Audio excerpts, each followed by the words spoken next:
The sinking of the Ark Royal, Winston Churchill wrote. On November 12, 1941, while returning from Gibraltar after flying more aircraft into Malta, the Ark Royal was struck by a torpedo from a German U-boat. All attempts to save the ship failed, and this famous veteran, which had played such a distinguished part in our affairs, sank only 25 miles from Gibraltar.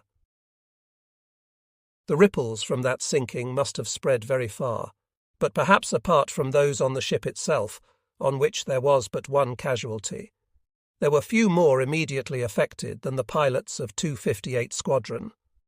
258 Squadron was theoretically a New Zealand squadron, but by then it had become more international. 2 Indians, Puji and Latif, were part of the squadron, as well as 3 Poles, Paderewski, Stabrowski and Zbierczewski, 2 Czechs, Franczak and Kropivnicki, and 2 more, Sodek and Sticker, who usually flew together. One of them, the section leader, would often bellow through his intercom to his number 2 to come in closer, until one day he bellowed so forcefully that his compatriot's wingtip ended up in his cockpit. The incident led to the loss of 2 Hurricanes and 2 angry Czechs floating down over Purley in that summer's sunshine.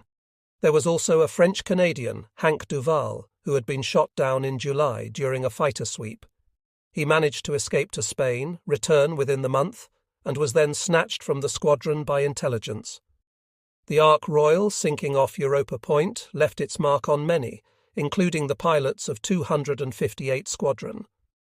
At that time, the squadron was marooned in the inactivity of Gibraltar due to one of the myriad accidents of war.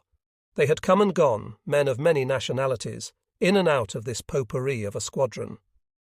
On November 1, 1941, HMS Athene, a ship designed to carry aircraft but not an actual aircraft carrier, sailed from Abbotssinch near Glasgow, accompanied by the aircraft carrier Hermes. The combined complement of Hurricanes and pilots was 72, 3 squadrons.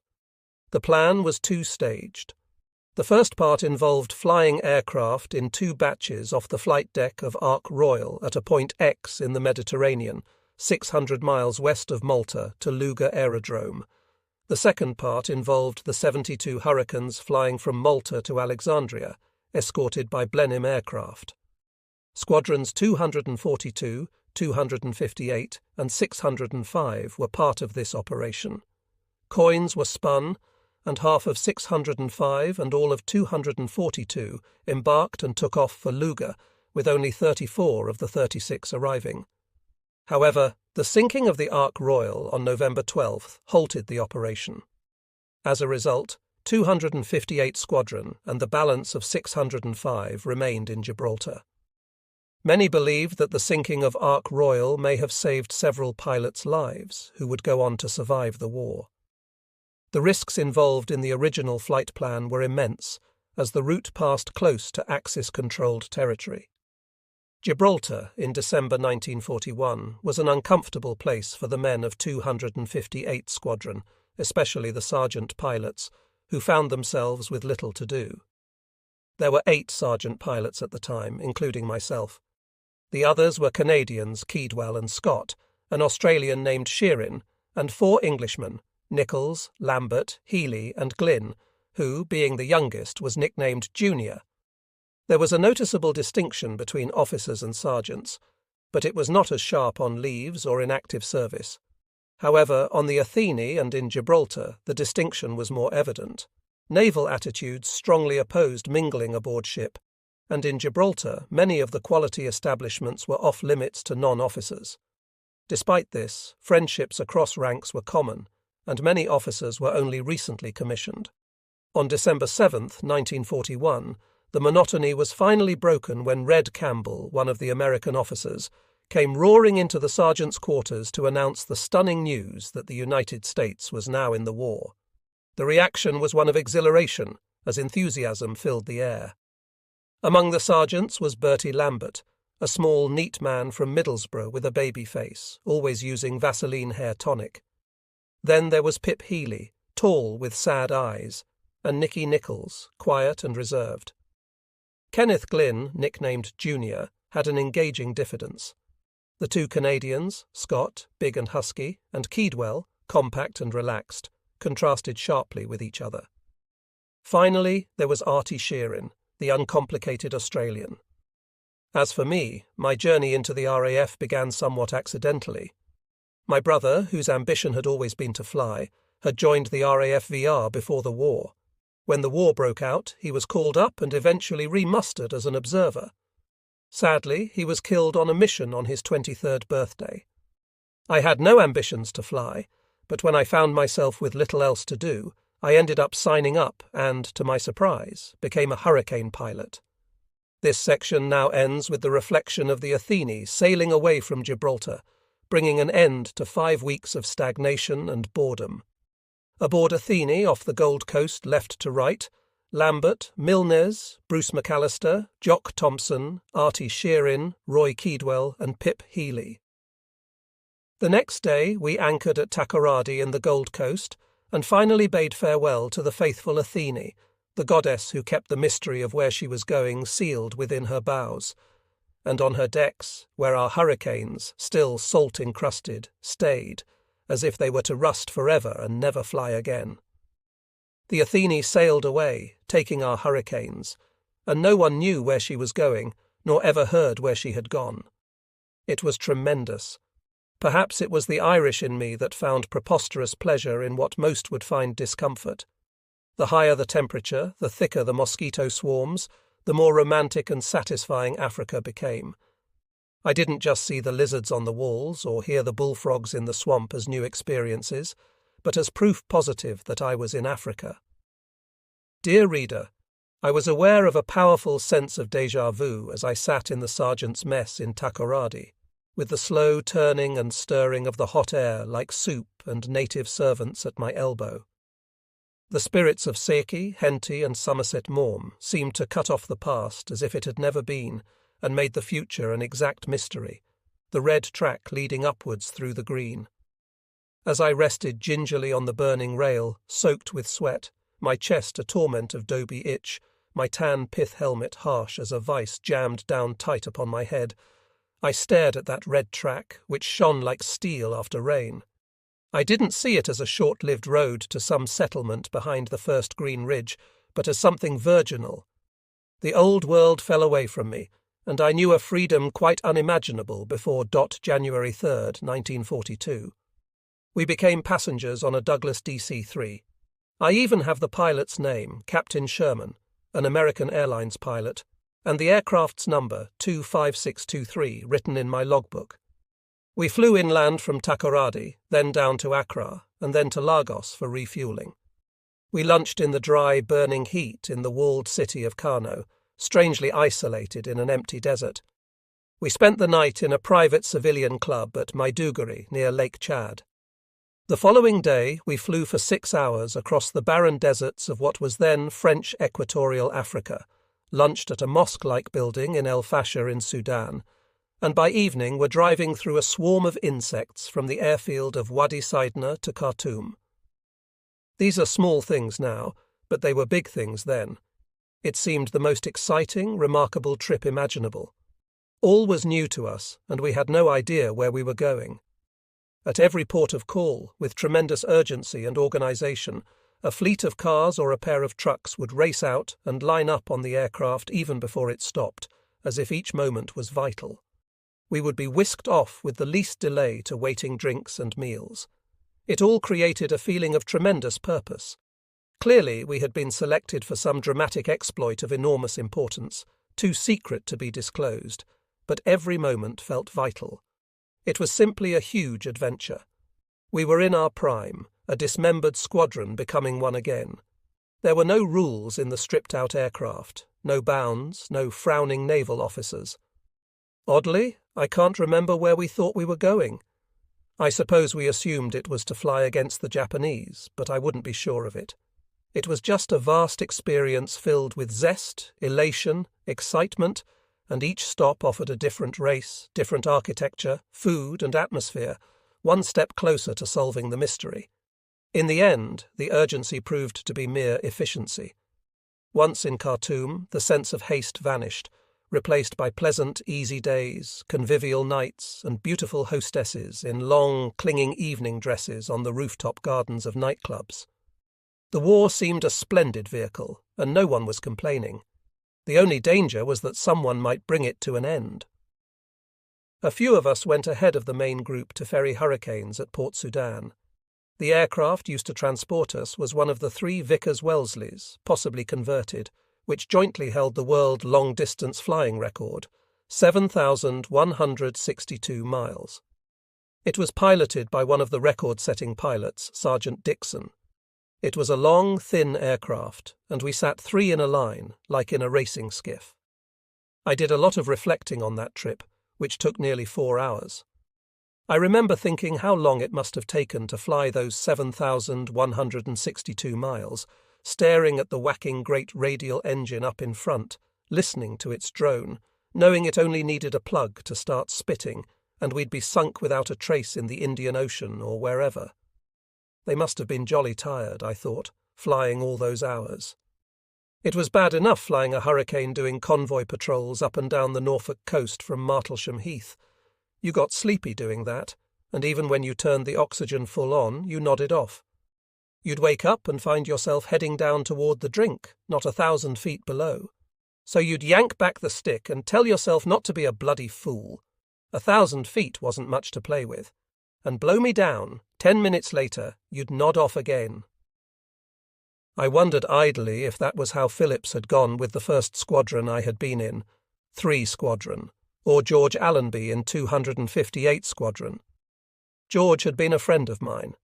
We used to sing a song cribbed from a popular dance tune, and be like George Washington who never told a lie, only we'd substitute Georgie Allenby. Whatever happened to George was never discovered. He'd been number 2 to Bruce McAllister, and they'd gone together. When Bruce came out, George hadn't. I don't know why I remembered these things on that long trip. Perhaps I wrote them down in the logbook. I came back to the Wellesley and wondered about those 1,000 miles. Concluded it must have been easier with 3 sets of controls. 3 men in a boat. There weren't 3 sets now, though. Then I could... You go to a recruiting centre looking for a cosy billet and end up a pilot. You go to a squadron enjoying a nice peaceful summer patrolling North Sea convoys and find yourself the one pilot posted to another squadron which spent the summer doing moderately risky things like fighter sweeps over France. You run out of petrol, see a nice big field, wave Denny Sharp goodbye, and you should be so lucky. It's not a field at all, but West Malling Aerodrome. It's strawberries and cream, and you're boring everyone because you've seen your first 109S. And now, while most of them are still swanning around Khartoum, you're in this amazing kite over a lot of nothing but a railway. Extraordinary thing, the war, when you come to think of it. All manner of people telling you to go to different places in the world and forgetting or neglecting to tell you why. It is curious how, amongst the loss of possessions, remnants remain. In the hectic weeks in Singapore, Sumatra, and Java before I was taken prisoner, I was continually having to re-kit myself to make up for the loss of a previous collection left behind in a hasty withdrawal exercise. By the time I was booted into Bowie Glodok jail in what was then Batavia, the only original items remaining were my logbook, 2 or 3 good-sized squadron photographs, and a wallet tooled with Egyptian hieroglyphics. Amongst a few other odd items, all to become very precious, was a letter in green ink written by a girl I'd met briefly and had taken rowing in Torbay.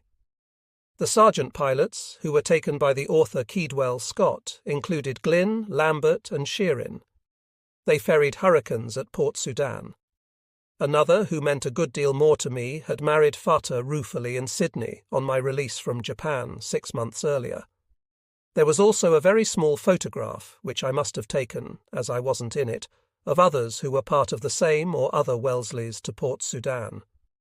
One image showed a tent pitched in the sand, with Ken Glynn and the group of 6 men, including a big chap called Bertie Lambert, looking diminutive, Arthur Sheerin with his usual smile, and Roy Keedwell with his rakish angle, only without the pith helmet he usually wore. It conveyed the impression he was picked for the job solely based on his air of authority. Our job involved transporting Hurricanes, whose wingspan was wider than the distance between the telegraph poles, from the desert airfield to the docks, where they would be loaded onto Indomitable, a brand-new aircraft carrier about to make her maiden voyage. The difficulty of taxiing hurricanes is twofold. Firstly, their angle of repose is such that the nose rears up and you can't see anything ahead. Secondly, directional control is by the rudder, which responds proportionately to the amount of slipstream affecting it. In other words, the faster you taxi, the more control you have. However, this was a problem on a curving road about a mile long, where the telegraph poles were spaced 50 yards apart. And it was very, very hot. I remember someone commenting about it afterward in this vein. Have to stick your head out one side, then the other, crabbing along, using your rudder and a blip of throttle as a steering wheel. Underdo it, and you take the wingtip off and knock down all the bloody communications. Overdo it, and you end up in the desert on your nose. What a game! All right, let's have a go. Turn on the road, open the throttle. It really was quite a job. That story reminds me of another. I had to go to Uxbridge to volunteer to join the RAF.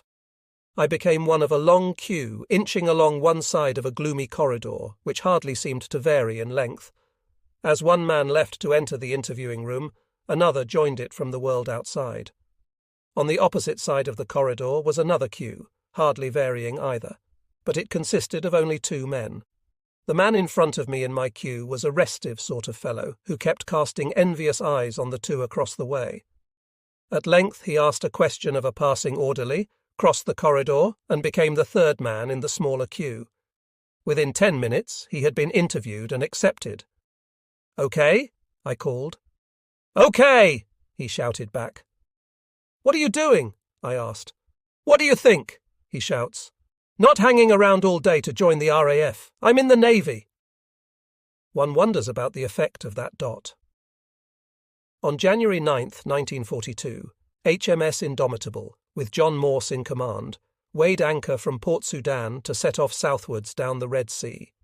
In addition to her own crews and aircraft, she carried 48 pilots and Hurricane 2s, which were to fly off her deck at some new point X for some new destination which had yet to be disclosed. Half of the pilots were from 258 Squadron, the other half from 232. It is necessary to pause and explain what later might otherwise seem an error, for in fact 232 Squadron would, long before the Indomitable had reached Point Hex, be operating in Singapore. On November 11th, 1941, the ground staff of 232 Squadron and the ground staffs of each of numbers 17, 135, and 136 squadrons, all equipped with Hurricane Type-2Bs, had sailed from Liverpool in a large convoy for a destination as yet unannounced, but obviously the Middle East because of the equipment issued. Of the pilots of these 4 squadrons, only 6 of each sailed with the crews, the balance remaining in England to follow later.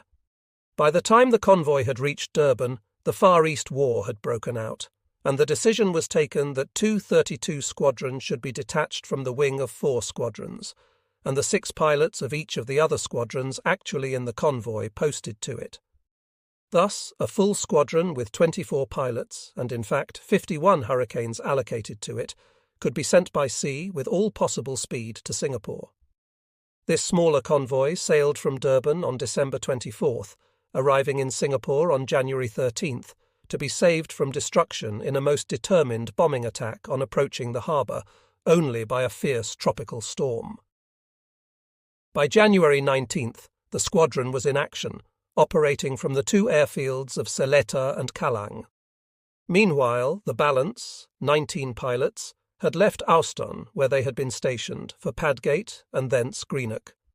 From Greenock on December 7th, they sailed on a troopship, arriving at Freetown on December 23rd and at Takoradi on December 29th, with the exception of the commanding officer, squadron leader Llewellyn, and a flight commander, Flight Lieutenant Julian, who had flown on ahead to Khartoum and thence to Cairo.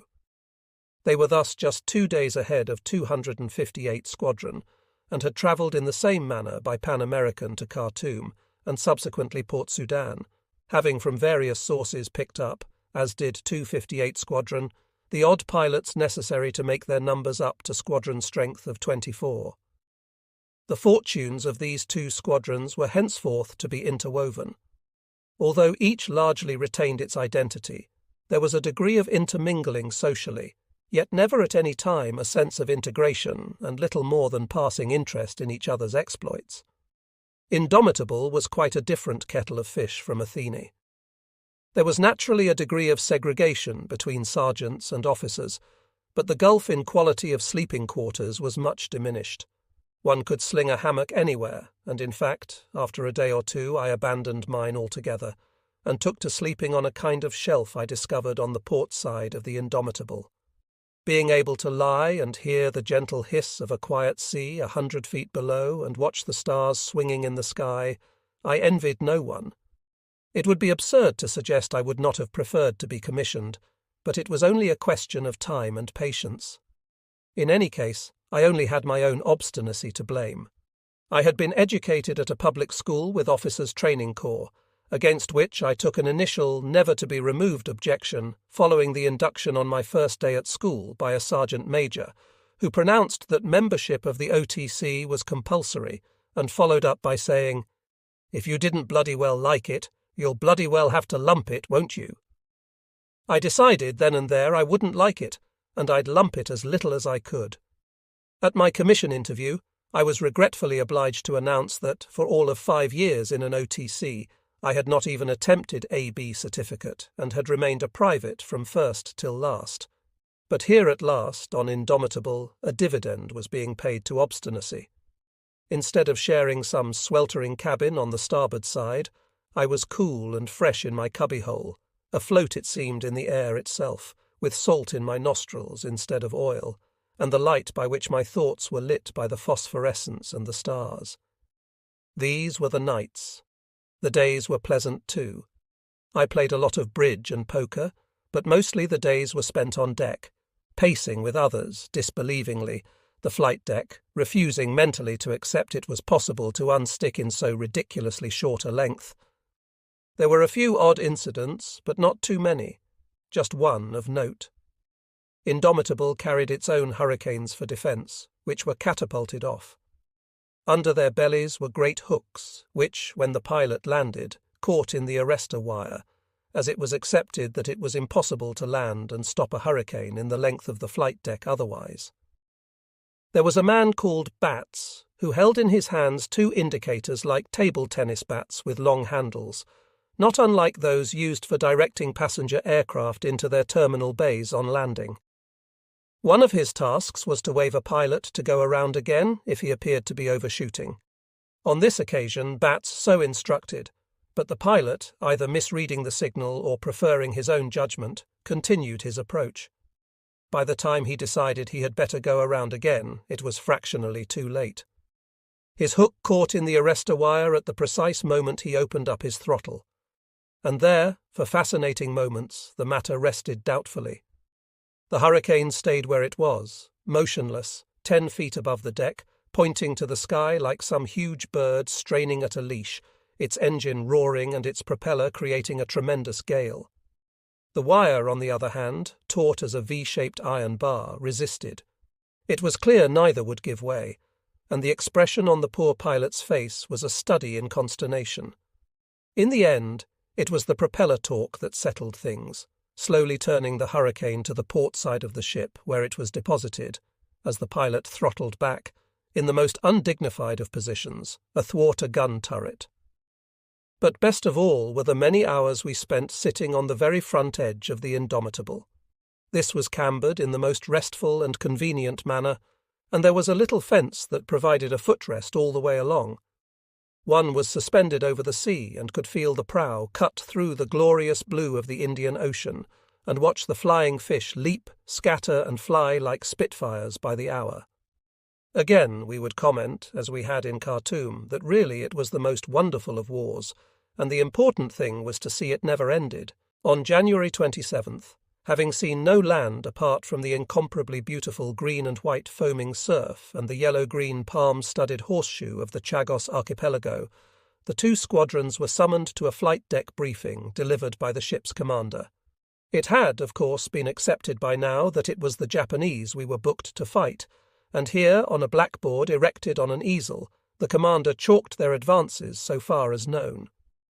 In Malaya, the enemy was as far south as Mersing, about 100 miles from Singapore itself, and as it so happened on that very day, and who knows but perhaps at that very hour, General Percival made the decision to fall back to the island.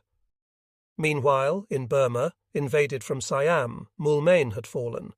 In Sarawak, Kuching had gone, and Miri in Brunei. In Borneo, there had been landings at Balikpapan, and only a day or two before, near Kendari in the Celebes. The Americans in the Philippines were being severely pressed after landings at least 6 places in Luzon and Mindanao, and the great glittering prizes of Sumatra, with its oil, and Java, with its food and 60 million people, lay naked and unprotected. I suppose it would have been proper for the 48 young men ranged in a semicircle, in their khaki shirts and shorts with their detachable brevets pinned over their left breasts, and their motley peaked or forage caps or pith helmets on their heads, to have been, if not alarmed, at least sobered by these revelations. But they were not. The sun was hot, the sea was sparkling blue, the breeze soft and steady, and there was excitement and adventure in the air. The map drawn on the blackboard meant nothing to most of them, and they had heard of few of the places spoken of before. They didn't know with any sense of certainty quite where in the world they were, their geography being in most cases abysmal. As for the Japanese, with their feeble wooden biplanes, they seemed like the scent of a drag hunt or a drogue in firing practice. It was almost as if someone had arranged their presence as an excuse for this splendid jamboree. But the commander's voice was grave, and he spoke stirringly of the deeds of derring-do they would no doubt soon perform, assured them he was sure the world would hear of them, and wished them luck. They listened with due politeness, a trifle embarrassed by these eulogies, and having, in spite of all his efforts, conceived no real grip on the proposition, broke away with some relief to have a drink or two and talk it over. What was curious was that no one thought to ask if anyone had any idea of the performance and equipment of the Japanese Air Force, and no one thought to volunteer such information. Perhaps no one knew. At all events, it never crossed our minds that in any field the machines we should have to fight could be superior to our Hurricanes. After all, before the war, the word Japanese was almost an adjective for rubbish.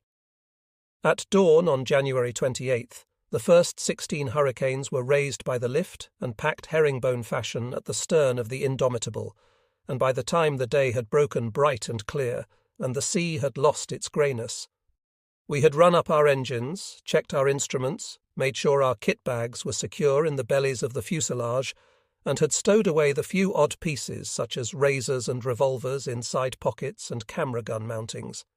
There was nothing left to do but wait. We climbed down from the cockpits, paced the now shortened deck still disbelieving, checked and rechecked our maps trying to grasp locations, harried the meteorological officer, chatted and smoked, and tried to ignore our beating hearts. It was not until midday that we were ordered back into the cockpits, and even then there was a long tense wait for the arrival of the escorting Blenheims. For an hour perhaps we sat, helmets on gun sights or hung loose around our necks. We were, as I can remember, Thompson, Healy, Glynn, McAllister, Campbell, Kleckner, Lambert, Sharp, White, Keedwell, Scott, McCulloch, Dobbin, McNamara, Nash and me. We were, I suppose, a little self-important, rather proud, not ashamed to feel sentimental about a unique companionship we shared. We certainly felt apart from other men once we were, as now, sitting in our cockpits with the familiar smell of mingled dope and oil in our nostrils. Our lives, after all, were three-dimensional. The Blenheims came, and Thompson was the first to go.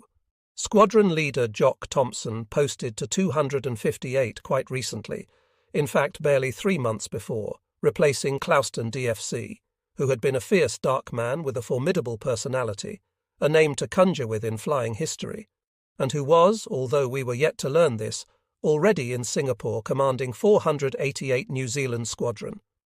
Beyond the fact that he was a regular and reputed to be a first-class pilot, we knew little of Thompson really, a man with an intensely difficult task ahead, to take over from a legend at a time when his squadron was to be abruptly plunged into a muddle of inefficiency, crushed morale, and ignorance.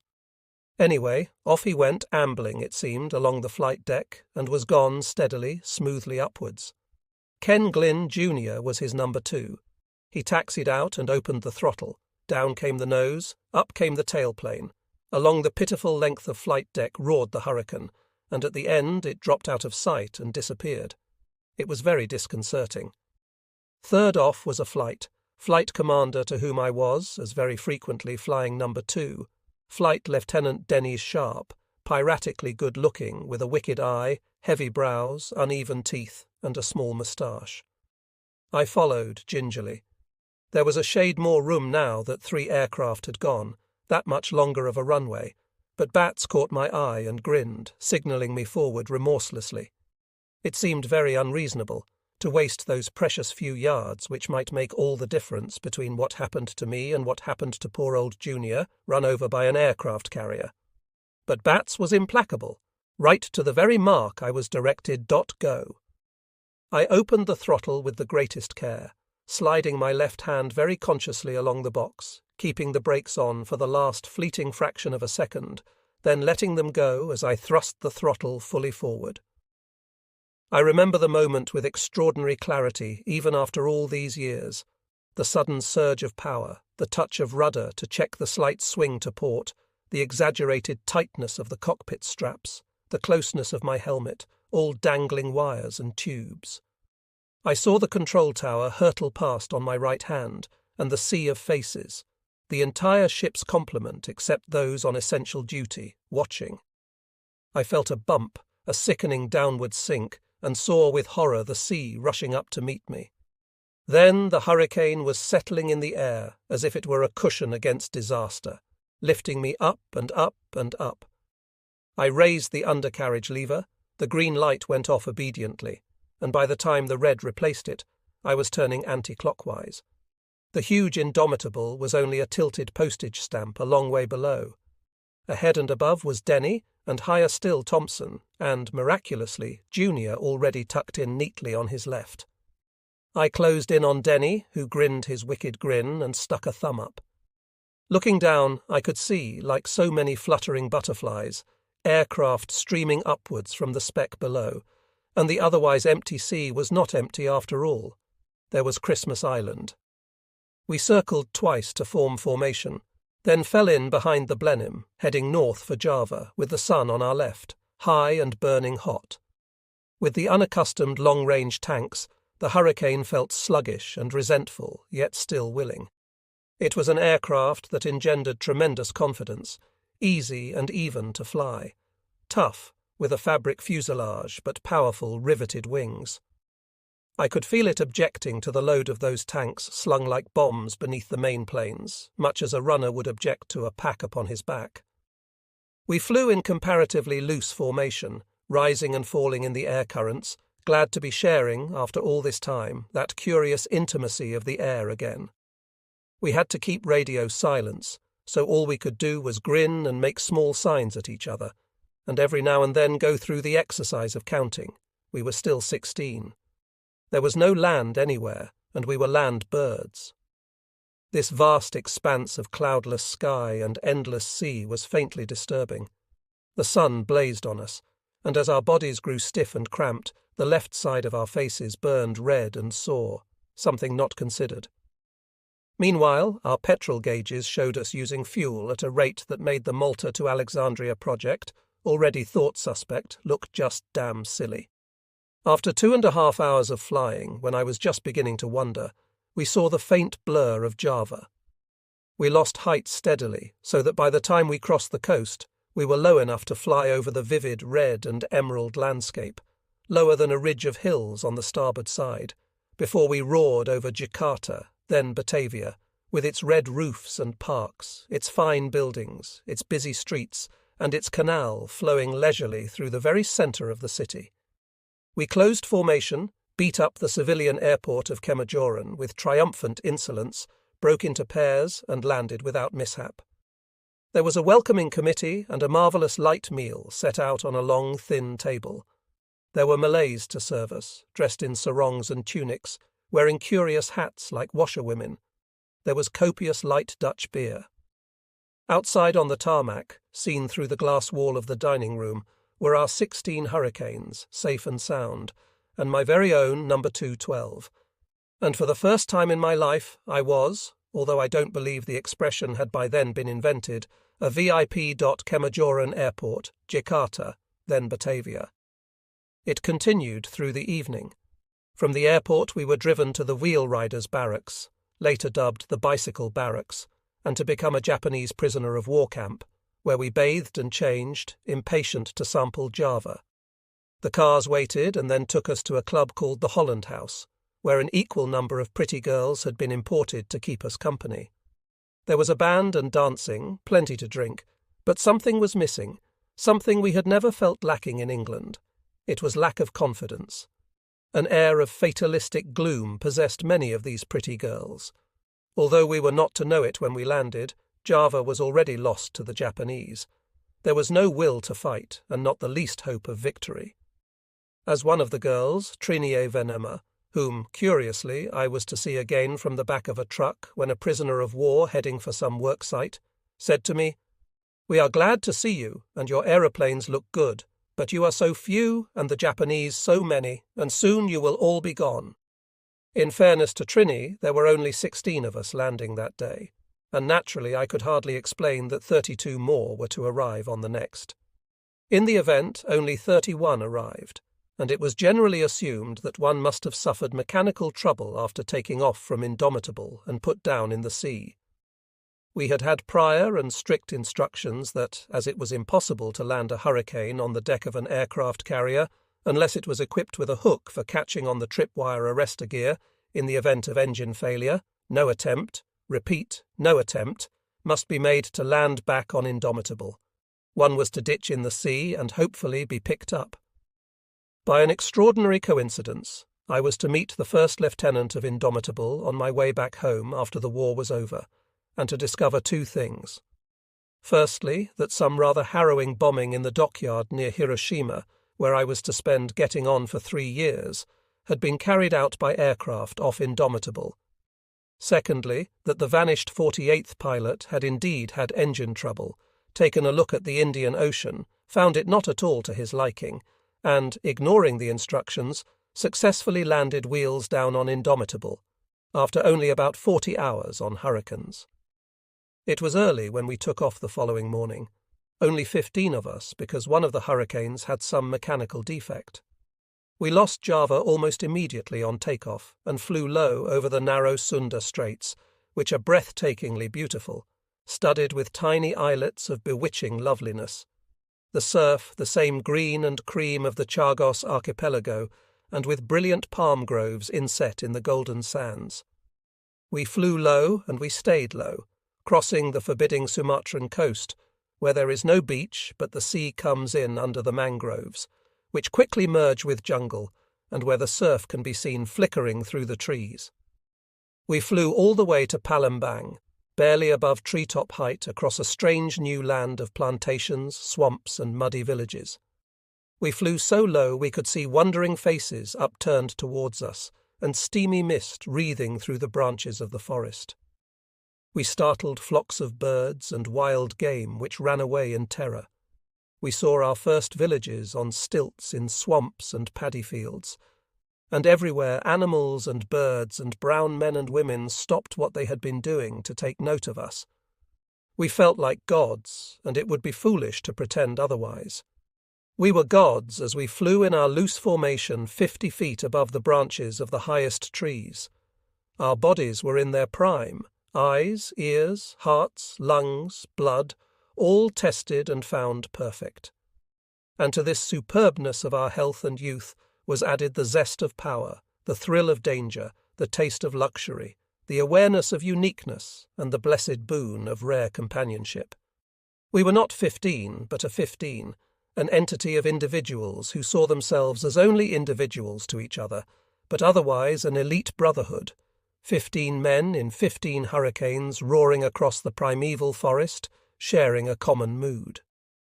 After 2¼ hours of flying, We landed at what was then, and was to remain right to the end, a secret jungle airfield, a vast clearing of irregular shape in otherwise all but unbroken jungle.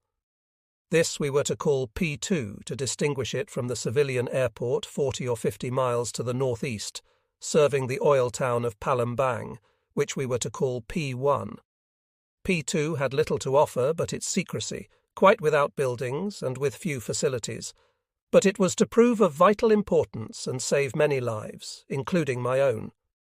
It was the cause of puzzlement to the Japanese, who could not understand the brief continuing resistance from hurricanes after P1 had been evacuated. We landed not without mishap, with 2 more aircraft temporarily put out of commission through their wheels, catching the deep ruts left by flying fortresses which had used the place. And everywhere the disorganization of a hastily put-together piecemeal resistance showed. When we landed, the airfield was deserted, our Hurricanes, with their long-range tanks slung like bombs under the wings, having been presumed to be a raiding force. The air raid sirens had sounded, and with curt unanimity, the waiting ground staff, nerves tattered by the events of Singapore, had taken to the jungle. When they returned, they brought with them the gloom we had sensed in the Holland House but shaken off. But at least there was information, even if it was somewhat depressing. It was here, at P2, within 2.5 hours flying time of Singapore, that we learned for the first time the capabilities of the Japanese fighter now called a Zero, but to us and the pilots of Singapore, a Navy Zero. We were warned of a speed that matched our own, and difficult to believe, hardly believed, a superior manoeuvrability. No one told us where the Navy Zero was inferior, which in many ways it was, because no one was in the mood to talk about cheerful things, or even imagine there could be cheerful things to talk about. This was unfortunate. We were going to learn the hard way, and, in the process, fritter away a golden opportunity. No one thought to tell us we had better firepower, a better ceiling, and that a hurricane could take punishment that reduced a Navy Zero to shreds. No one imagined there was a tactic which, in the end, 4 of us would use time and time again against equally large numbers, as those met with in Singapore with negligible personal risk. No. At P2 it was all about perfect formations battering the docks and airfields of Singapore, and men being sent back by the Japanese with their wrists screwed together by rusty nuts and bolts. We were not dismayed when we took off again that afternoon, but we were perhaps chastened and certainly more thoughtful. After all, it was quite on the cards we would run into superior numbers of these daunting aircraft before we'd even gotten rid of our long-range tanks. As we left, 13 now, for Singapore, we saw the second batch landing at P2. But not 16, only 11. All had reached Java from Indomitable, but in landing at Kemajoran, some had had brake trouble, which was hardly surprising after the rough handling we'd had to give them, taxiing them along that unforgettable road, the crating and uncrating, and probably lack of proper inspection. At all events, one had overshot the runway and gone up on its nose, and another, whose pilot had been unable to stop, had run into a third already landed, and both were write-offs, while 2 more were unserviceable for other reasons. Thus 32 had become 24, 25% of strength lost, and the ferrying operation was not yet over. North of Palembang, the terrain becomes appalling flying country. The jungle is solid, and without any exception whatsoever, the only breaks in an endless sea of green are the brown swathes of rivers with glistening mudbanks with occasional thatched villages. Successful forced landing is all but impossible, and an aircraft that crashes will almost certainly never be found again. The jungle swarms with wild animals, snakes, leeches, and disease is rife. For a pilot shot down or with engine failure, the chances of survival were negligible. On this aspect, the history of 226 Group available in the Public Records Office states, fighting and flying over Sumatra presented decided difficulties to pilots. The country was 90% marsh or impenetrable jungle, and it was extremely difficult to make crash landings without writing off aircraft. The country was such that if a pilot came down anywhere but a very short distance from the aerodrome, he was lost unless picked up by natives, and the jungle was inhabited by numerous wild beasts, including tigers. There were practically no roads or tracks, and the only possible method for searching for a lost pilot or aircraft was by means of tiger moths, although even then it was rather like looking for a needle in a haystack. There were a number of tiger moth aircraft belonging to personnel of the Malaya Volunteer Air Force who had come down from Singapore, and valuable use was made of this force to carry out these searches. It was a relief to strike the eastern coast of Sumatra after about 40 minutes of flying, to cross Sincep Island and the Lingga archipelago on the equator, and land in Singapore after 2.5 hours flying without incident. There were 4 airfields in Singapore: Sembawang, Seletar, Tengah, and the civilian airport of Kallang. Of these, Seletar, where we landed, covered the greatest area, although the landing field itself was not all that large. But the remainder was vast, with hangars, administration buildings, messes, and in better times a swimming pool, sailing club, and so on. We were guided in at dusk, exactly 11 days before the Japanese were to invade across the Johor Bahru Straits, by a navigating Blenheim making an initial aircraft circuit while firing the colours of the day and flashing its recognition signals. There was time to see that the landing field was pockmarked with minor craters. All landed without mishap, but immediately, before most of us were out of our machines, there was an air raid warning and a great deal of noise and searchlights raking the sky. If there was bombing at all, it wasn't at Seletar. In fact, I don't recall any night bombing of Singapore, nor, for that matter, any bombing in the afternoon. The effect of Japanese air attacks was far more psychological than physical, and the chances of being killed in them were frankly remote. There were 6 main targets for attack: the 4 airfields. The naval dockyards and the town were occasionally bombed. The bombers came in groups of 27, flying in perfect formation, and were escorted by a large number of Navy 0S at a higher altitude. The bombs they carried ranged from 500-pounders down to small 40-pound anti-personnel bombs, all dropped simultaneously by the entire formation. Thus there was one long hiss followed by a brief continuous thudding, and all was over. The resultant damage was almost invariably slight, and casualties, if any, were very few. I realize that this is not how it has been portrayed, but this is how it was. The bomb weight dropped was small, the target was obvious well in advance, and the soil absorbed much of the effect of the explosions. One very curious factor in the whole business was that, at least while we were there was never any enemy air activity in the afternoon. There was one morning raid, sometimes 2, and then it was over for the day. This allowed normal servicing of aircraft in the afternoon without interruption. In fact, the morning raids never took place until about 10 o'clock, so there were several useful hours available from dawn until mid-morning. Rather belatedly, it was discovered that aircraft damage on the ground could be minimized by driving fighters not in use into the camouflage of the rubber, and then driving them out again when the Japanese had retired for lunch. I spent more time driving Hurricanes along the metalled roads of Singapore, while someone held up traffic, than I did flying them against the Japanese. A vast amount has been written about the reasons for the fall of Singapore, but there was only one real reason: morale was broken. The bombing certainly had nothing to do with it. The 54 bombers the Japanese used daily carried the same bomb load as half a dozen American B-29S, which carried out saturation bombing of Pacific Islands before a landing was attempted. Aircraft hidden in the rubber were never damaged, and even on airfields the style of bombing used meant that the majority of planes protected by sandbag pens were relatively safe. Bomb craters on fields or runways could be filled in with astonishing speed, and anti-personnel bombs didn't pose much of a risk to those in slit trenches. What we used to do when not flying was stand on the airfield and watch the bombers approach. If it seemed we were the target, we'd make our way to the edge of a slit trench, entering without haste as the bombers drew near. In fact, there was even time to wait until you heard the whistle of the descending bombs before getting in. However, I never left it quite that late. The trenches were about 4 feet deep and very narrow. Lying on my back at the bottom of one, my usual practice, apart from getting muddy if it had rained, there wasn't much harm that could come unless a bigger bomb landed close enough to throw in the sides.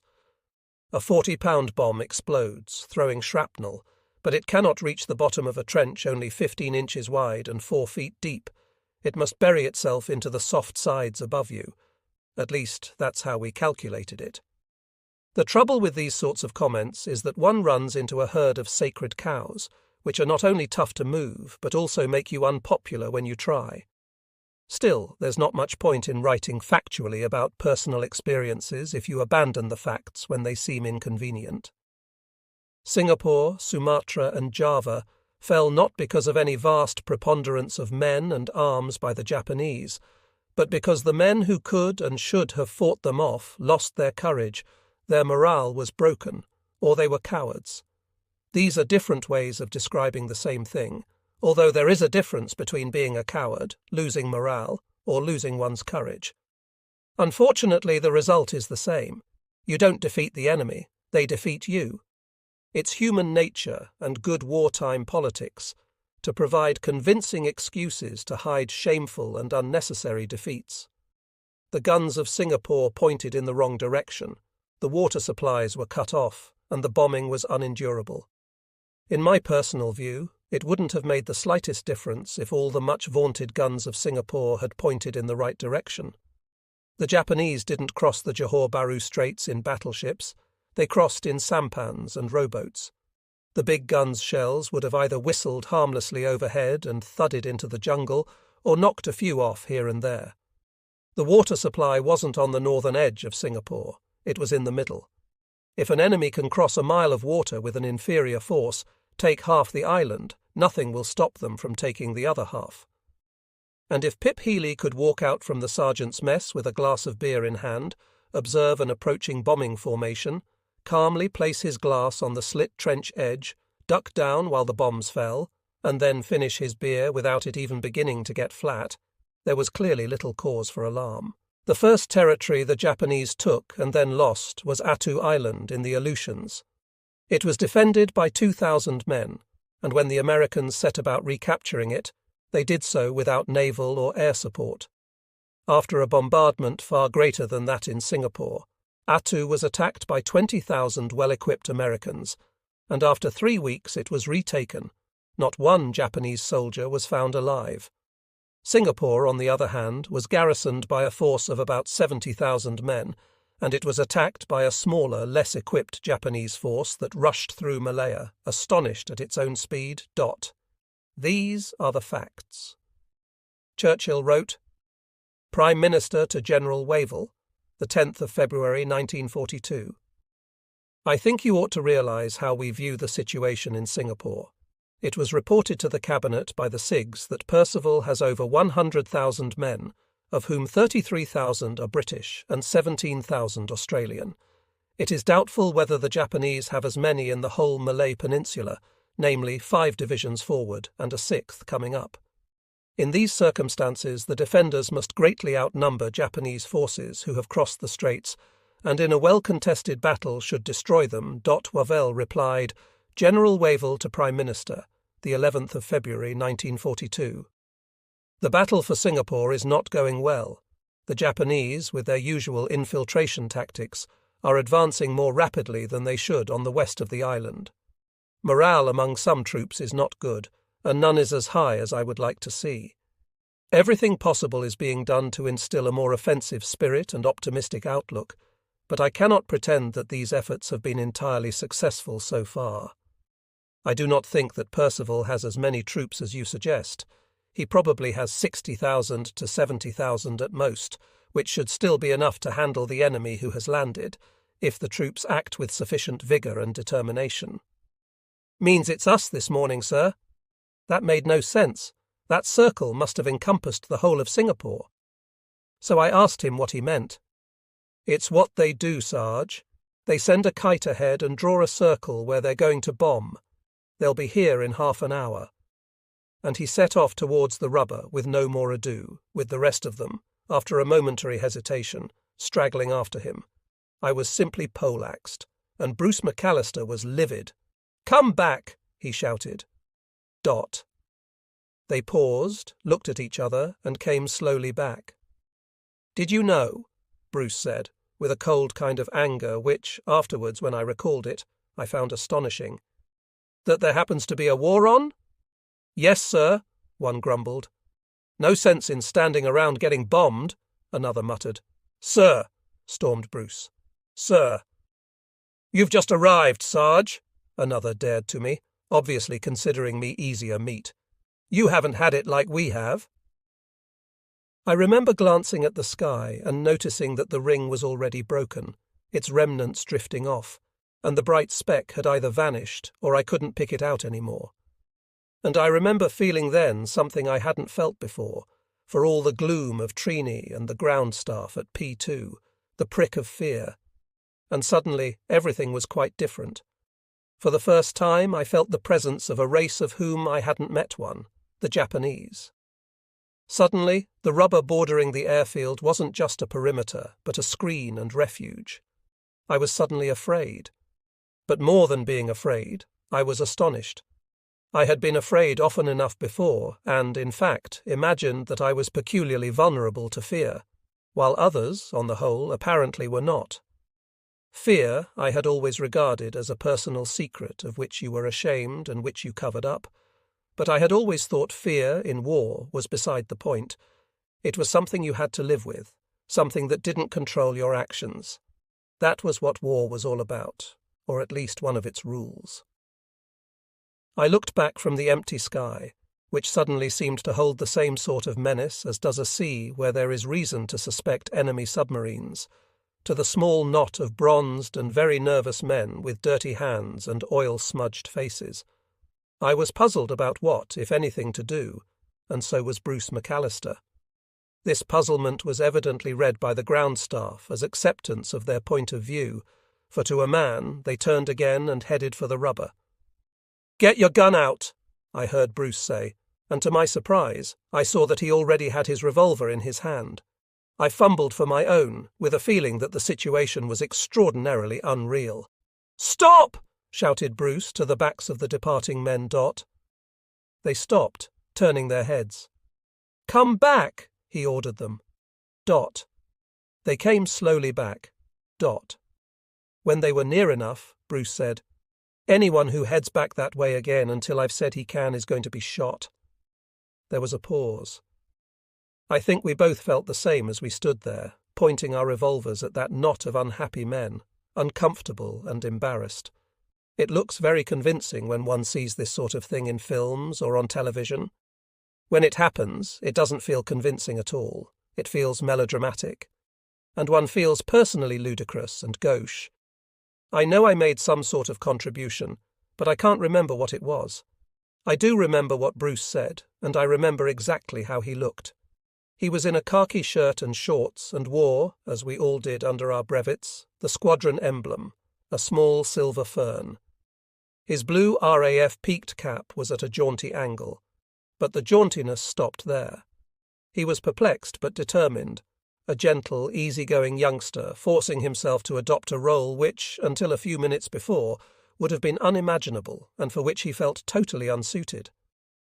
"It may not be very pleasant," he said, "but there does happen to be a war on, and we've got to be able to get these hurricanes in the sky. You're going to stay and clean our guns until we say you can go, and that's all there is to it. Now get on with it." We didn't have any more trouble, and Salita wasn't bombed that morning anyway. We became operational the next morning, flying from Tenga Airfield, and on the first scramble, Bruce McAllister was shot down and killed. P.O. Bruce McAllister, shot down and killed, Singapore, January 3, 1 St. There is no suggestion intended that the men who failed in Singapore were a different breed from, say, those who stopped the Japanese at Impal and then drove them back in Burma. Obviously they were not. They were a cross-section of society, no different from those in the 14th Army. Change the two groups over, and the results would have been the same. Morale is an elusive quality which depends, above everything else, on leadership and example.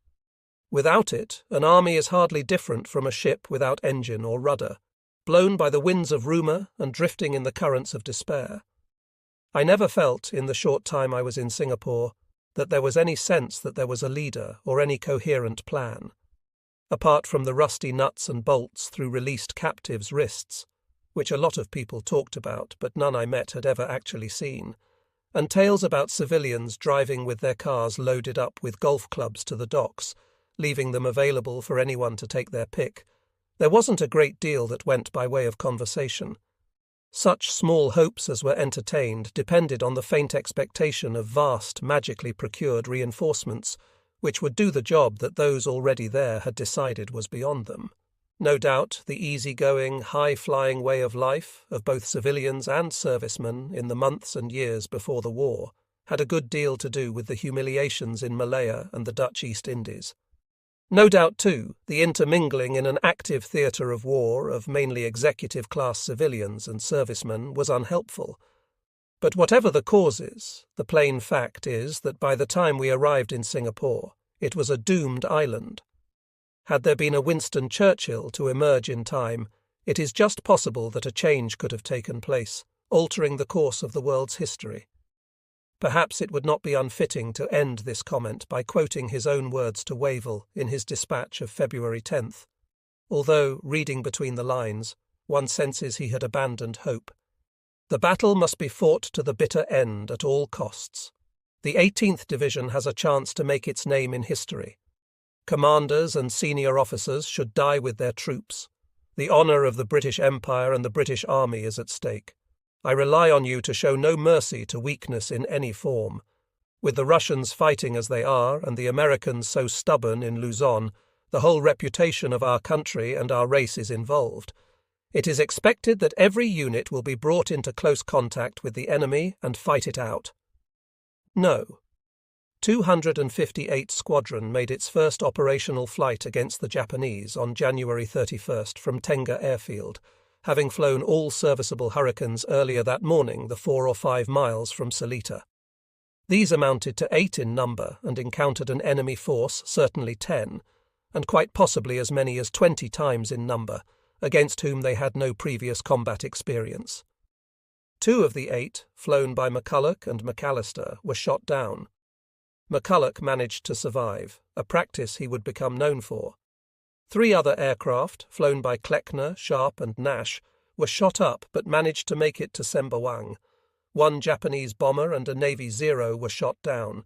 My commanding officer at No. 56 Operational Training Unit at Sutton Bridge in Norfolk, where I first flew Hurricanes, was Wing Commander H.G. Maguire, now Air Marshal Sir Harold Maguire, KCB DSO CBE. By coincidence, Maguire had been posted out to the Dutch East Indies as Commander of Flying for the proposed 266 Wing, to be formed from 232, 242, 258 and 605 squadrons. Mickey Maguire, as he was known, was a very personable man, experienced, intelligent, sound, and tremendously respected by the pilots. Maguire had a plan. The entire force should be withheld until all aircraft were operational, all pilots were locally knowledgeable, and a coherent tactical scheme had been formulated. On February 25th, Air Commodore Vincent, the late Air Vice Marshal Stanley Vincent, CBE DFC AFC, Air Officer Commanding, wrote from Batavia, "This afternoon we are actually down to 6 serviceable aircraft between the 2 squadrons. All being well, we shall get back to a total of 10 or 11 tomorrow. We are not likely to better that figure due to daily casualties, and the force is definitely wasting." In fact, Hurricanes in these numbers had been flying from the military airfield of Tjilatan for about 10 days, and were to continue flying for the same duration. In other words, due to a combination of combat experience and intelligent tactics, a handful of Hurricanes were able to maintain at least a token resistance against vastly superior numbers for 3 weeks. No. 266 Wing would have comprised not 10 Hurricanes, but 100. Java was vast, with many widely separated airfields. The Japanese attackers, except for those from aircraft carriers, would have had to travel long distances. By the capitulation of Java on March 8th, the largest number of Hurricanes flying operationally at one time was 14, of which I was one. I don't know anyone who flew with more. Moreover, it wasn't just a matter of numbers, but of experience. When the Japanese attacked Colombo Harbor on April 5th, 14 Hurricanes responded. 9 of the Hurricanes were shot down, with 5 pilots killed and 2 injured, but the 4 original 258 squadron pilots among them all escaped unscathed. For better or worse, the initial decision was to send every available Hurricane to Singapore post-haste. Of the first 16 that landed safely at Kemajoran on January 28th, only 4 were serviceable by the afternoon of January 31st. As a result, it was decided that all should be withdrawn to Palembang to form a new fighter group, Number 226, under the command of Air Commodore S.P. Vincent DFC AFC. This development drew a prompt and succinct comment from Winston Churchill in a memorandum dated February 2, 1942. I observe you have ordered the Hurricanes, which had just reached Singapore, to Palembang. Should be grateful for some explanation of this new decision, which appears at first sight to indicate despair of holding Singapore. General Wavell answered the following day. The decision to withdraw the majority of fighters to Sumatra was taken during my visit to Singapore with Pierce on January 29th. Withdrawal of troops into Singapore exposes 3 out of 4 of the island's aerodromes to artillery fire. Increased-scale air attacks on the aerodrome have already necessitated the withdrawal of bombers to more secure bases in Sumatra. The loss of Malaya emphasizes the vital importance of holding southern Sumatra and maintaining offensive operations there to reduce the scale of attacks on Singapore. Fighter defense of the aerodromes is essential. To leave fighters on exposed aerodromes in Singapore would invite their destruction in a few days. Meanwhile, every effort is being made to maintain fighter defense by keeping the equivalent of 1 squadron on Kallang Aerodrome and using other aerodromes as circumstances permit for refueling fighters operating from Sumatra. Consider these dispositions offer best prospects for the air defense of Singapore, which there is every intention and hope of holding. Churchill replied, Kallang Airfield, Singapore. Dispersal hut, Kallang. Pilots on readiness on the left, ground crews on the right. Pip Healy, crossing the foreground. S/LEW, Ricky, right, DFM, later Commodore, who commanded 605 Squadron. Wirraways in Flight Singapore. Like the Brewster Buffaloes, these were totally outclassed by the Navy 0S. I am relieved to learn that you intend to maintain fighter defense of Singapore by refueling Hurricanes operating from Sumatra. Nevertheless, it is a grievous disadvantage that the bulk of your fighter force should be unable to intercept from their base and should have to waste so much time flying between Sumatra and Singapore. Although I realize the risks to which aeroplanes on Singapore would be exposed, I am not clear that the need for fighter defense at the Sumatra bases will be strongly felt so long as the Japanese are engaged with Singapore. Moreover, we hope to send you about 90 more Hurricanes by Athene and Indomitable before the end of February. I therefore hope that all proper risks will be taken in supporting Singapore with fighters. Wavell's decision does not seem to have been properly thought through. It is practically impossible for a single squadron of short-range fighters to continue to exist on a single airfield for any length of time against a superior air force that uses intelligent tactics. All that air force needs to do is send batches of fighters at hourly intervals to circle the home airfield, and the home-based fighters will either crash from being short of fuel or be shot down like sitting ducks when they come in to land with wheels and flaps down. The fact that this simple tactic never seemed to cross the Japanese mind in Singapore, Sumatra, or Java is neither here nor there. Again, it was quite impossible for Hurricanes operating from Sumatra to serve any really practical purpose so far as Singapore was concerned. Without long-range tanks, Singapore was out of range. With long-range tanks, the fighting superiority of the Navy 0S would have been overwhelming. As will be mentioned later, there was just one attempt to use Sumatra as a base for supporting offensive operations in Malaya, and the result was disastrous, although for different reasons. Finally, it should be said that the general tone of this correspondence conveys the impression that there were far more Hurricanes in Singapore than there actually were. I was not one of those who withdrew to Palembang, nor one of those who flew at Kallang because my aircraft was at Tengah and unserviceable. The place was a morgue, messes empty, the billiard room deserted, and the bar a silent place. Practically speaking, Pip Healy and I had the place to ourselves, and the only diversion was driving Hurricanes in and out of the rubber and watching the air raids. Meanwhile, as Wavell had undertaken, Kallang Airfield continued to be used operationally with a makeshift squadron out of pilots from 258, 232, and 488 squadrons. 285's contribution was Kleckner, Donahue and Sharp, and Healy the moment his Hurricane was serviceable. It was a very solitary feeling being the last pilot of a squadron on an empty airfield, chivying unwilling ground staff to put my aircraft right. On the evening of February 2nd, the gloom was suddenly lifted when, totally unexpectedly, the balance of 258 Squadron returned to Tenga on a mission to escort Blenheims and Lockheed Hudsons of 225 Group on a raid on the enemy-occupied airfield of Kluang. The strident roar of aircraft engines after the unnerving silence was a joy, but it was to be short-lived. On the following morning, we went out to our aircraft, mine finally serviceable, only to find them with their gun panels removed, the guns unarmed, and no ground staff in sight. Contrary orders had apparently been given, although no one knew by whom. Nothing could be done in time. The Hudsons, due to bomb at dawn, were already on their way. The Blenheims, due to follow at first light and attack after ground strafing by their attendant Hurricanes, were already airborne. So the bombers went alone, and the Japanese were waiting for them. It was a disaster. The Hurricanes returned in shame to Palembang, and I went with them.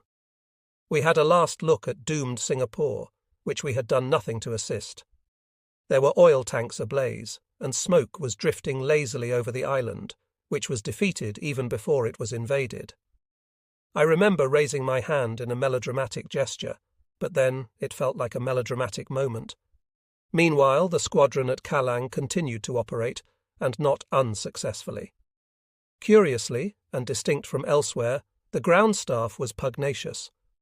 We found the same in Palembang and Java, but this was more understandable as new men who hadn't been subjected to the slow crumbling of morale in Malaya and Singapore had arrived from England.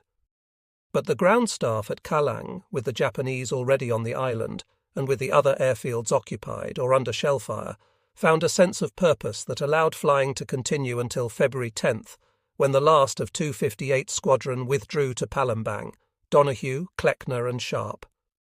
Healy had to be left behind because only pilots with an aeroplane could fly away. The rest had to take their chances. Only Donahue and Kleckner arrived at P1. Sharp had force-landed on an island en route, from which he managed to escape and rejoin the squadron remnants in Burma, while Pip Healy turned up again in Java after a harrowing, much-bombed voyage. The squadron landed at P1, which was about 10 miles north of the town of Palembang, with its oil installations at nearby Pladjo. It had been built as a civilian airport mainly for use by KLM and had two runways, the main one about 1,300 metres long, running north and south, and a shorter one about 800 metres long, crossing it at a slightly oblique west-to-east angle. From above, the two formed a somewhat boss-eyed cross.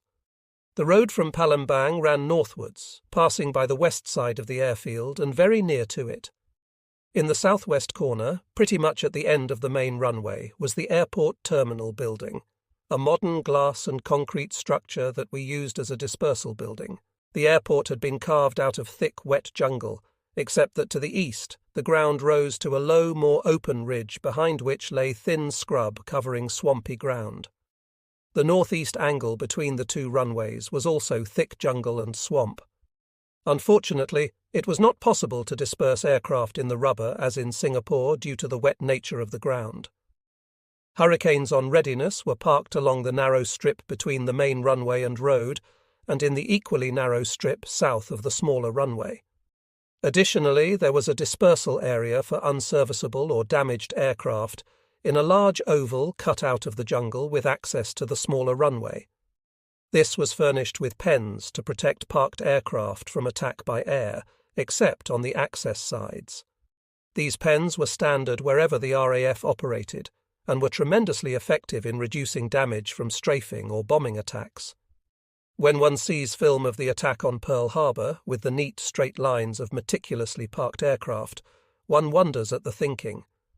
There were no hangars or buildings to operate the forces, which were to comprise the greater part of the defence of and effort from this vitally strategic and vast landmass of Sumatra, a country more than 1,100 miles long and averaging 200 miles in width, half as long again as Italy, and, except for northern Italy, about half as wide.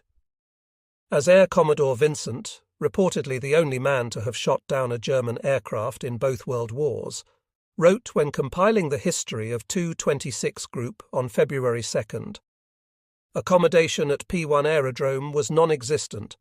There were no cooking facilities, dispersal huts, water, heavy AA guns or slit trenches, and the defence consisted of a few Dutch Bofors guns and a handful of Dutch ground troops. There was a complete lack of transport.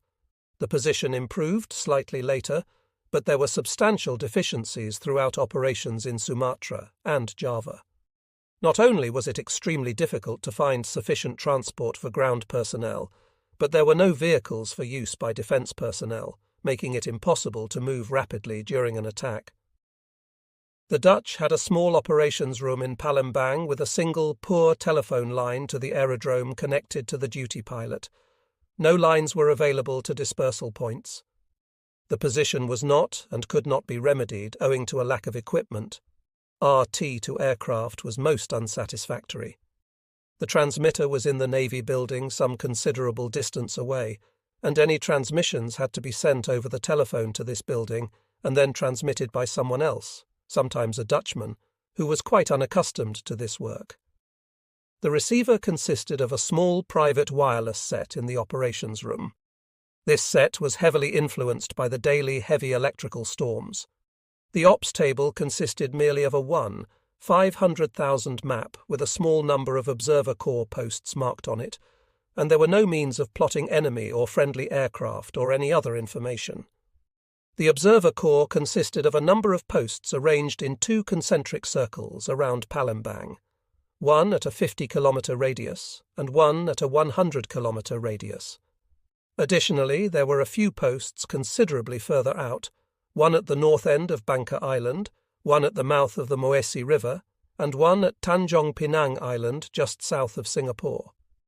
These last 2 were of great assistance, but the other posts were comparatively thinly manned. Aircraft recognition was virtually non-existent, and in general the warning was given from the 50-kilometre posts.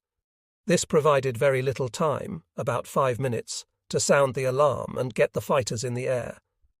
Communication between the posts and the centre was by WT operated by locally trained natives or by means of tapping telephone wires.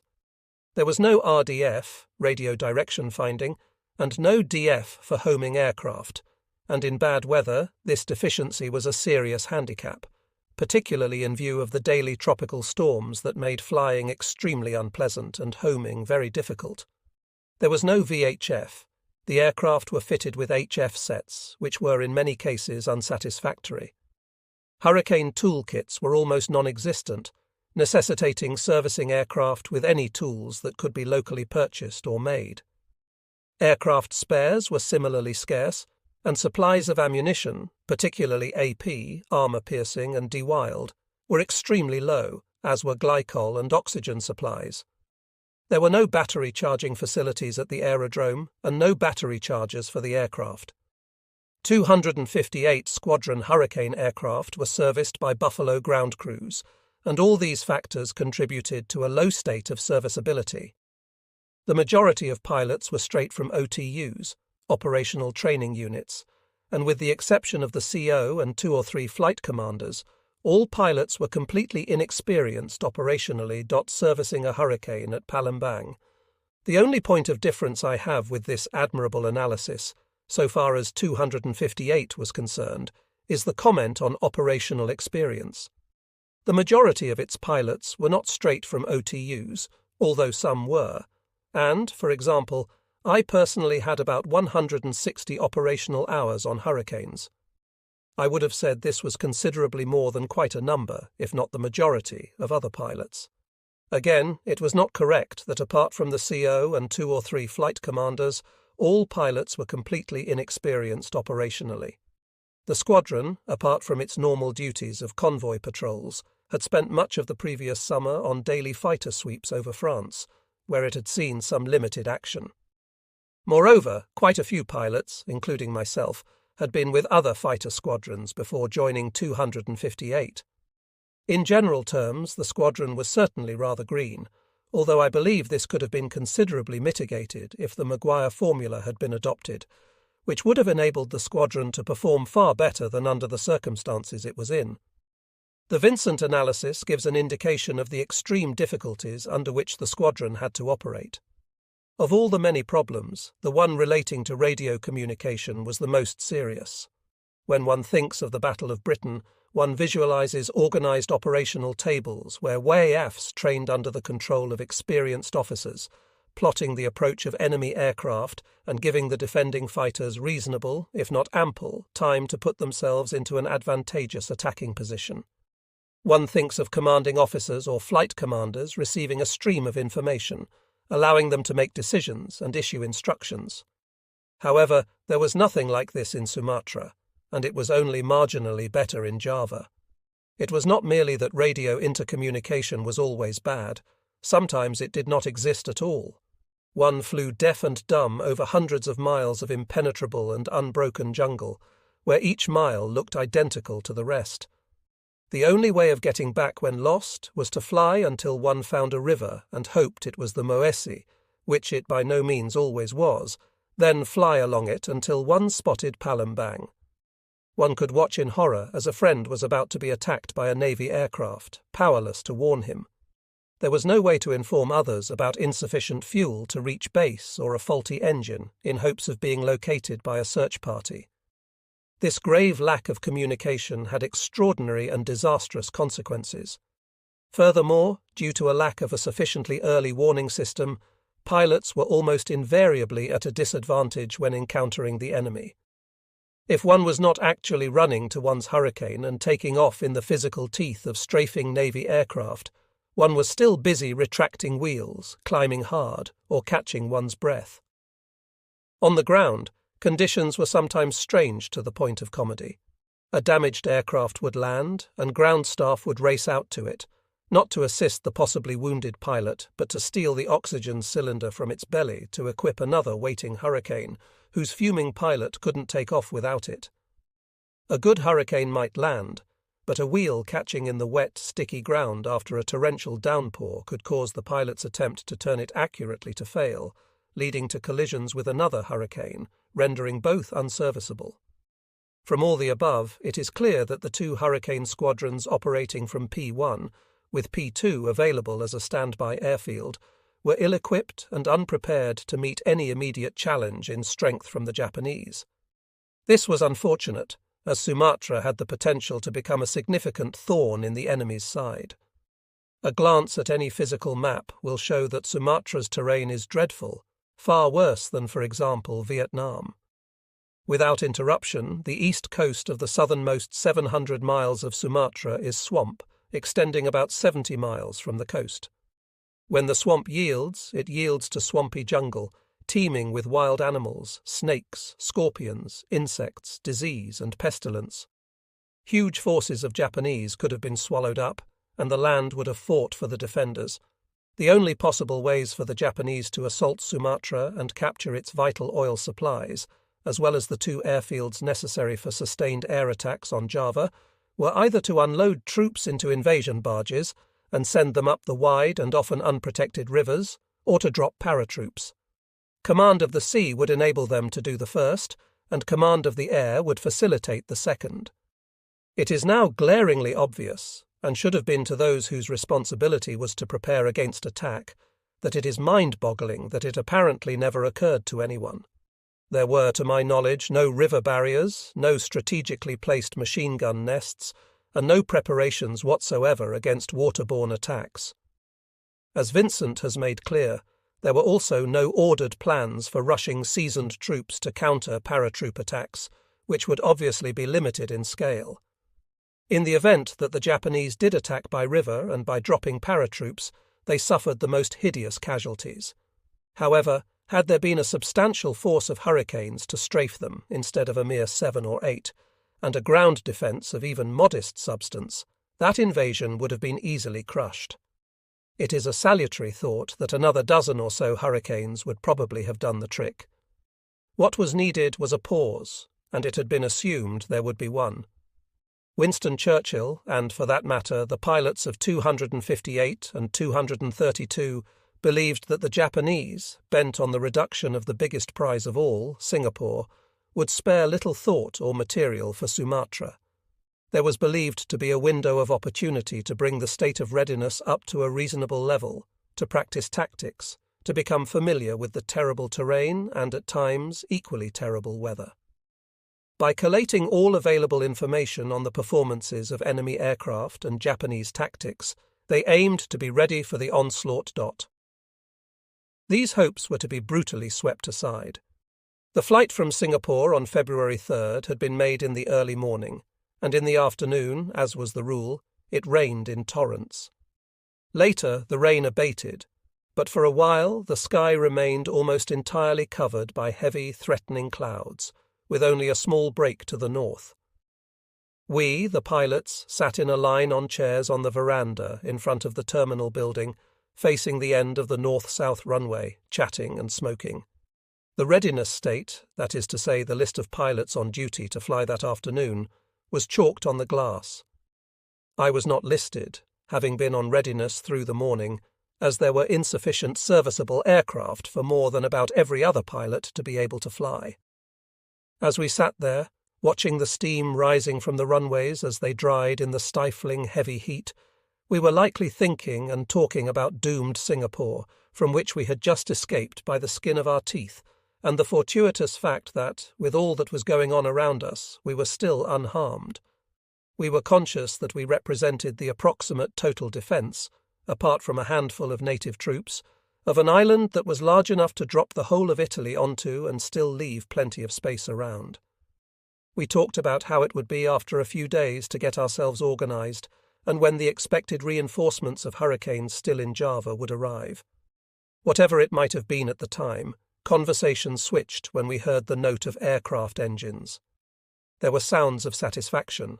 Some of those in their chairs stood and strolled out to the airfield, others inside the building came out onto the veranda, and some, including me, decided it was too hot and sticky and stayed where we were. I remember being quite impressed that, with miles of cloud above, the hurricanes had found P1, and thinking how lucky it was there was that one break. Otherwise they could never have landed and might have been hard-pressed to make it back to Java.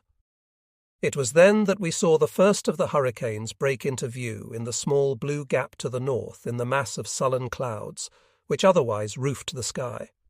But of course it wasn't a hurricane. It was a Navy Zero.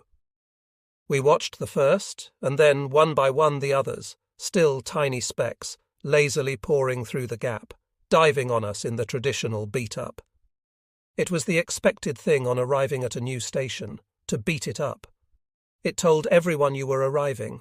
It made everyone stop whatever they were doing to look at you. It brought people inside buildings outside, or at least to the window. It drowned all conversation. It was only when the fighters were comparatively near that we realized they had radial engines and were not hurricanes. It took only a moment to recognize what they were, Navy 0S. And by then it was too late. The air was filled with the whine of bullets and cannon shells and the roar of engines. The first Navy Zero pulled out of its dive and climbed away from its first attack not 20 feet above my head, the blood-red circles on its wings mocking us. Behind me was the sound of shattering glass, and yards to my left a man was screaming and clutching at his stomach. The second Navy Zero was already into its attack, seeming to aim directly at me. Not 100 yards away, its machine guns and cannon blazed. I dropped, and as it pulled up, I ran.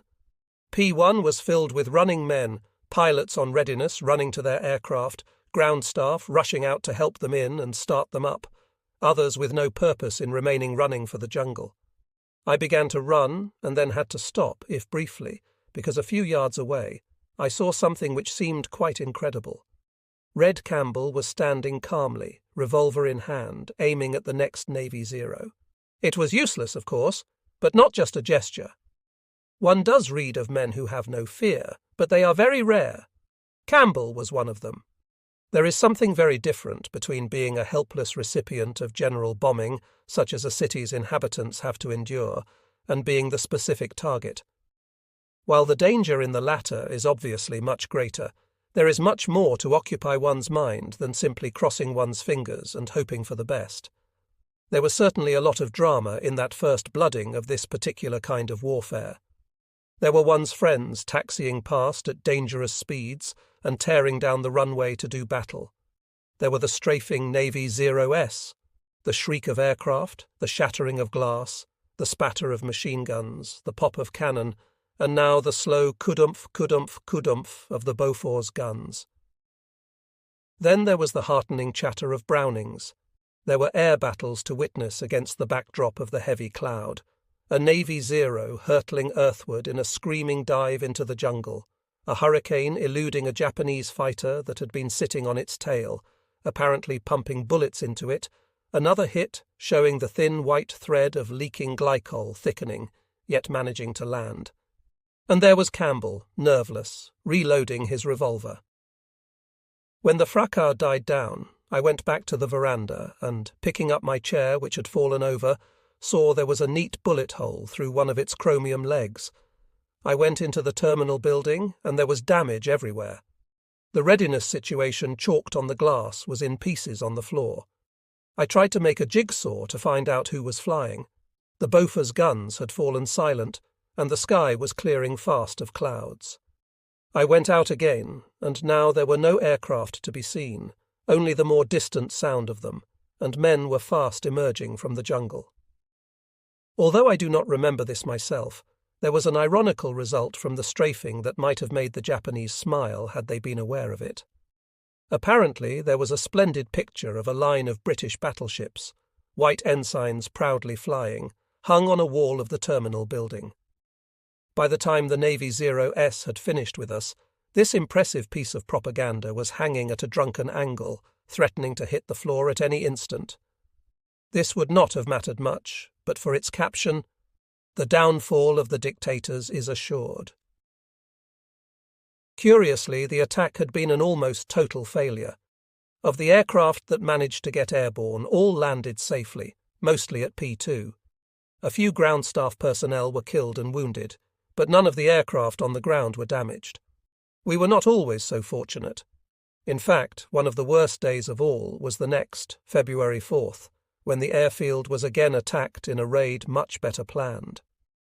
This time there were bombers, and the Japanese didn't make the error of having their whole force strafe in a combined attack. Again, there was no warning, and this time there were fighters waiting to pick off the Hurricanes taking off to do battle with them. We flew several times that day, and by the end of it, 9 258 squadron aircraft were missing or shot down, and others were damaged. Out of the entire force, the only 2 Hurricanes that managed to get back to P1 undamaged were my own and Bertie Lambert's. 3 258 squadron pilots were dead, 1 was dying, 2 were missing, and 3 had been badly shot up, with their pilots either bailing out or crash landing in swamp or on the airfield. The last were Sergeant Scott, Nichols and Nash. The missing were White and McCulloch, the dying was Keedwell, and the dead were Pilot Officer Scott, Kleckner and Glynn. Roy Keedwell, with whom I and a couple of girls had spent the last night's leave in London, had been injured. He managed to land at P1, but in taxiing in, his Hurricane caught fire, and because of his leg injuries, he couldn't get out of the cockpit quickly enough. He died a week or so later. Scott was one of those who had joined us somewhere between Debden and Port Sudan, and I didn't know too much about him except that he had played rugby for Roslyn Park. Cardell Kleckner was a huge, tall American from Florida, a wide-eyed man with a splendid laugh and a tremendous personality. He had the temerity to stroll, hand outstretched, onto the tarmac when General Wavell, en route by Liberator from Singapore to Australia, landed at Palembang to refuel. He kept the great man chatting in the blazing sun until the job was done. "General," Kleckner had said, wagging a finger at him while we gaped. "May I have a word with you?"